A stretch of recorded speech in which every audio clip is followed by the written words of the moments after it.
지난주에 올해 있었던 가장 기억해야 할 사건들을 한번 쭉 정리하면서 가장 먼저 떠오른 것이 지난 10월 이태원 참사가 떠올랐습니다.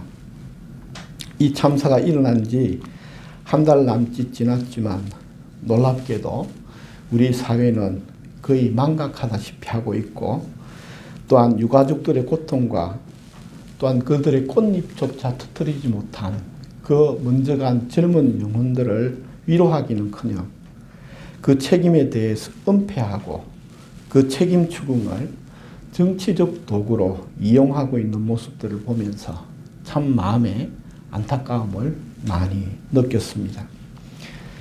기계 문명이 발달하고 사람과 사람보다는 사람과 기계가 더 익숙해져가는 이 시대 속에서 익숙해져가는 그 기계들과 함께 사람들조차도 인간성을 상실하고 기계를 닮아가는 느낌을 가지게 됩니다. 지식과 기능과 재능들은 점점 좋아지고 있지만 사람의 마음을 공감하는 인격성이 사람 안에서 현저히 떨어져 나감을 느끼게 됩니다. 기계 문명의 편리함에 익숙해져서 조그마한 불편함과 조그마한 기다림과 조그마한 고통에도 이 모든 것들을 감내하기보다는 화를 내고 짜증을 내고 참지 못하는 이 공감의 능력이 사라져가고 사람의 마음과 그들의 아픔과 그들의 슬픔과 그들의 부족함과 연약함을 수용하기보다는 참지 못하고 비난하고 힐난하는 시대 속에 살아가고 있음을 보게 됩니다. 오늘 제목에 해당하는 이 엘로이라는 말은 바로 히브리 말로 감찰하시는 하나님으로 번역되곤 합니다. 이 단어가 가장 처음으로 등장하는 곳은 창세기 16장입니다. 창세기 16장에는 하갈이 아브라함의 자식을 잉태하게 되고 그것을 시기한 아브라함의 본처 사레가 하갈을 핍박하게 됩니다. 그리고 핍박받는 그 하갈이 도저히 참지 못하고 주인의 눈을 피해 도망을 쳐버립니다. 도망을 치다가 어느 샘 있는 샘 우물이 있는 곳에서 하나님의 사자를 만나게 됩니다. 그리고 하나님의 사자가 하갈에게 다시 주인에게로 돌아가고 또한 그 자신의 여주인인 사레에게 복종할 것을 명령하면서 그 복중에 있는 아이에게 이름을 지어주십니다. 이스마엘이라고 이름을 지어주십니다. 이스마엘이란 뜻은 하나님이 들으셨다라는 뜻입니다. 그리고 이 이스마엘이 장차 태어나서 큰 민족을 이루고 또한 번성케 될 것을 하갈에게 약속을 합니다. 그리고 그 하갈이 창세기 16장 13절에서 이렇게 고백을 합니다. 자기에게 이르신 여호와의 이름을 나를 살피시는 하나님이라 라고 하갈이 불렀습니다. 나를 살피시는 하나님, 바로 이 말이 엘로이라는 말입니다. 사레는 하갈을 학대하고 아브라함은 모른 척하였지만 여호와 하나님께서는 하갈의 복중의 이스마엘과 이 연약한 여인을 감찰하고 계셨던 것입니다. 지난 목요일 텔레비전을 보던 중에 구호단체 월드비전의 광고를 보게 되었습니다. 그 월드비전의 광고는 이러하였습니다.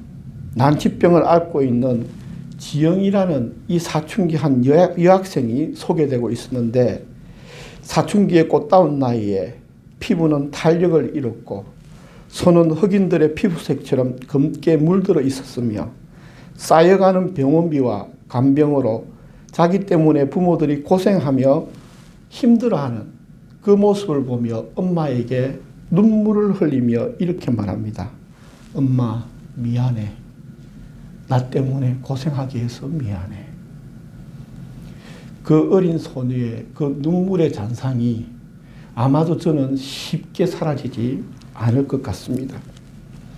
그 자리에서 기도하게 됩니다. 왜 태어나게 하셨습니까? 왜 아무것도 아닌 아직까지 꽃몽오리도 피우지 못한 저 어린 것에게 왜 저런 고통을 겪게 하셨습니까? 그 아이는 왜 태어나게 된 겁니까? 가슴에 메이는 기도를 드릴 수밖에 없었습니다. 감찰하시는 하나님이란 다른 말로 표현하면 공감하시는 하나님을 의미합니다. 하나님은 오늘 본문의 말씀처럼 선인과 악인 모두의 고통을 감찰하시는 분입니다. 못된 자녀이든 착한 자녀이든 그 자녀의 고통을 그 부모는 외면할 수 없는 것처럼 하나님은 아브라함과 사레의 고통뿐만 아니라 하갈의 고통을 감찰하고 계셨음을 분명히 보여주고 계십니다. 이처럼 그리스도인은 이 세상의 아픔과 고통에 대해 외면하거나 불편해하는 자들이 아니라 그들의 선한 이웃이 되는 자들이 그리스도인입니다. 우리가 왜 하나님을 믿어야 됩니까? 성공하고 번성하기 위해서 하나님을 믿는다면 반쪽짜리 하나님만 믿게 되는 것입니다. 우리가 하나님을 믿어야 하는 이유는 이 세상에 죄로 말미암아 고통당하고 연약함으로 말미암아 어려움에 처한 그 자들에게 주님의 사랑을 전하고 주님의 사랑을 쫓아가는 그 일에 쓰임받고 부름받았기에 우리가 하나님을 믿고 쫓아가는 것입니다. 바로 그 어려움과 그 불편함과 그 연약함과 그 부족함을 품고 그들 곁에 주님의 사랑을 함께 나누는 것이 바로 그리스도인의 제자됨임을 생각해 보게 됩니다. 이 엘로이라는 이 단어를 묵상하는 중 한 노래가 떠올랐습니다. 작사 미명의 시를 일본의 작곡가 아라이 마니 2003년에 곡을 붙이고 2009년에 세계적인 파페라 가수 임형주가 한글로 번안하여서 소개된 바로 천개의 바람이 되어라는 노래입니다. 이 곡은 2014년 4월에 일어난 세월호 사건에 헌정된 노래이기도 합니다. 노래의 가사는 이렇습니다. 나의 사진 앞에서 울지 마요. 나는 그곳에 없어요. 나는 잠들어 있지 않아요. 제발 날 위해 울지 말아요. 나는 천개의 바람이 되었죠. 저 넓은 하늘 위를 자유롭게 날고 있죠. 가을엔 곡식들을 비추는 따사로운 빛이 될게요. 겨울엔 다이아몬드처럼 반짝이는 눈이 될게요. 아침엔 종달새 되어 잠든 당신을 깨워줄게요. 밤에는 어둠 속 별 되어 당신을 지켜줄게요. 먼저 떠난 부모는 잊고 살 수 있어도 먼저 떠난 자식은 단 하루도 잊고 살 수 없음을 저는 누구보다 잘 알고 있습니다. 이 시는 우리의 생명이 몸 속에 있는 것이 아니라 삶 속에 있음을 말해주고 있습니다. 우리의 영혼은 몸으로 함께하는 것을 넘어 영혼이 삶으로 함께함이 영혼에 있음을 암시해주고 있습니다.